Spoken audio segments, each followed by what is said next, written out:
Welcome to TradeTheMBI.com. This is John's report. It's for the 7th of April. And, well, where do we even begin? There's so much to unpack and all of that's going on.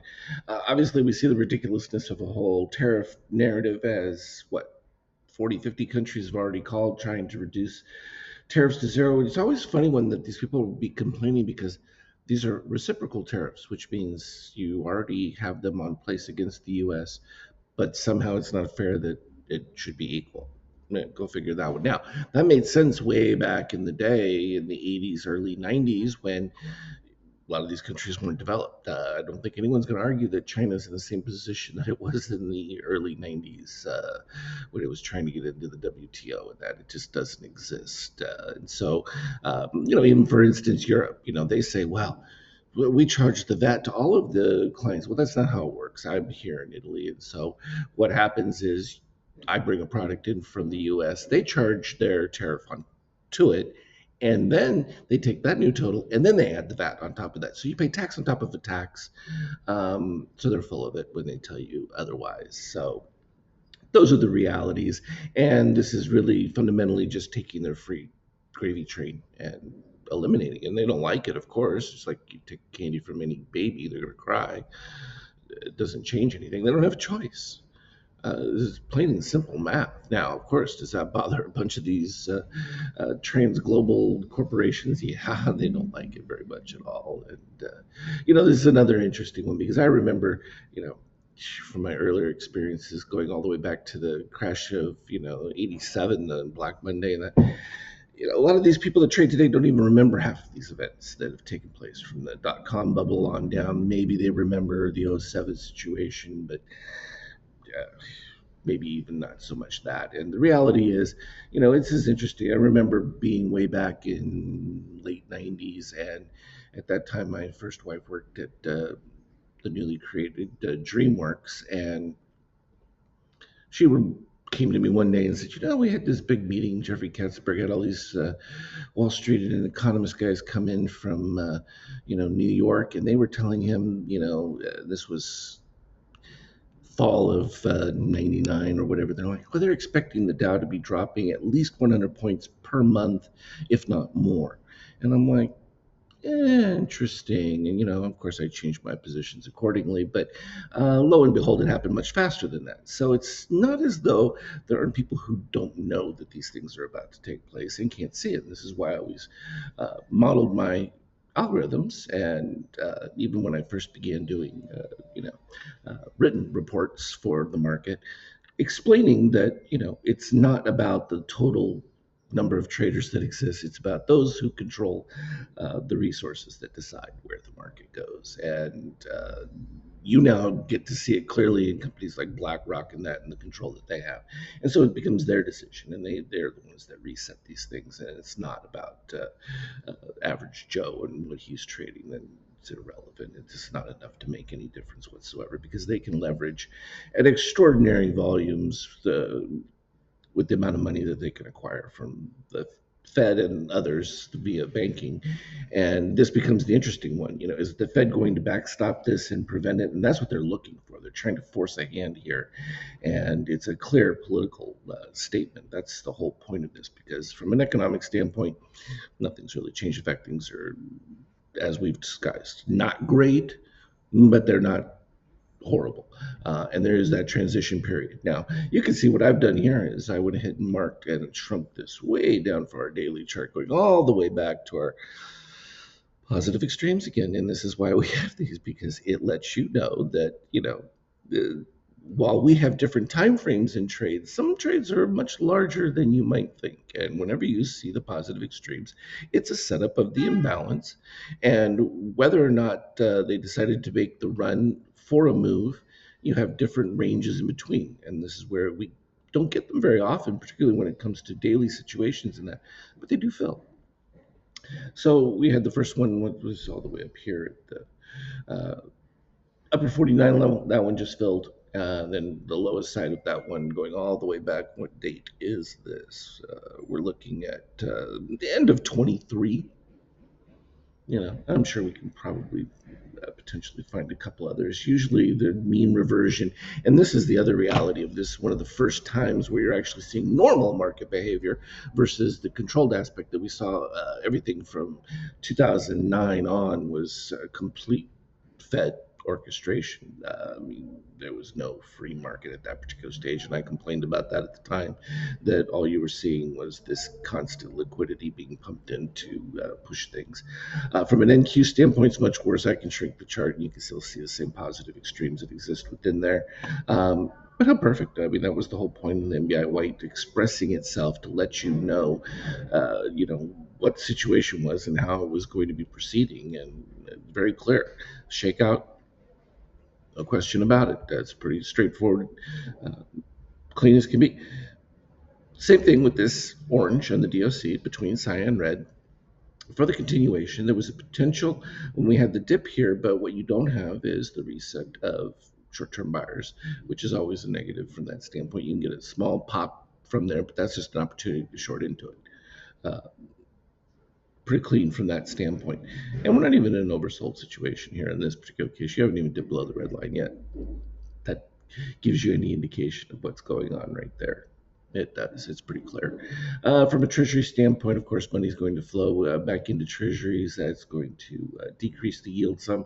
Will the Fed step in to provide any additional liquidity? I don't know that they're interested. They really want to counter what Trump is doing in this particular case because it disrupts their um, global concept of the U.S. constantly being the bleeding source of resources to the rest of the world to underpin them. And what this does is it really upends that whole concept. And those who didn't know that the true enemy wasn't Russia, it was that not even an enemy per se, but Russia just wants to sell their products. They're not the aggressor from a broader move. It was NATO that always moved east, and this is something it's very clear. China was always the real target of this, and China said that for how many years they've been in a hybrid war with the U.S. that they expect to take decades and decades, and well, it's starting to play out, and that's why they're decided to go aggressive because it looks like the Chinese want to start to move things now. What will the Chinese do with all these empty factories? Well, isn't that going to be an interesting question? I guess they can make uniforms and weapons, which is most likely what they will end up doing. Which we've already seen the moves towards Taiwan in that. I think that you can expect that's where it's headed. So this becomes an economic war, more in a vital sense. Now, oil. Well, now you're in a position where oil is going to have a dramatic effect for U.S. consumers. So all this concern about inflation, where's it going to come from? Cheaper oil, cheaper production costs for things. That's going to make it easier for people to do business in America. You don't have to buy foreign products. So the construct that people create in their own minds about what this does from an inflationary standpoint is wrong, just at its core. I mean, you can just simply do it. But this was the territory that I said needed to be in here for significant growth for U.S. economy. So now is that going to happen right away? No, it takes time. It takes time. The funny one here is the euro. The suggestion that the U.S. dollar is going to suffer in this particular case. It's just a wrong pin, but that's fine. You can see the divergence here we have with the MBI White skyrocketing. So people are going to continue to short into this high euro because there's no way it can hold. And that's going to become evident in time. We just wait for it to happen. Gold, comparative to, a lot of times we talk about this, the commodities you got to sell in order to cover the margin calls and that. Well, there are going to be some significant ones happening at this particular stage going through, and that's going to be a significant impact, but really hasn't caused that much of a decline in gold relative to what you might think, and that's just a further indication of the strength that exists within the expectation of the instability of things right now.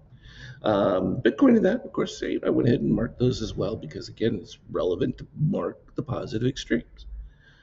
I don't always put them on there because you get too much clutter sometimes within a chart, but just pointing them out for reasonable purposes. You got all the way down into the 67,000 range potential.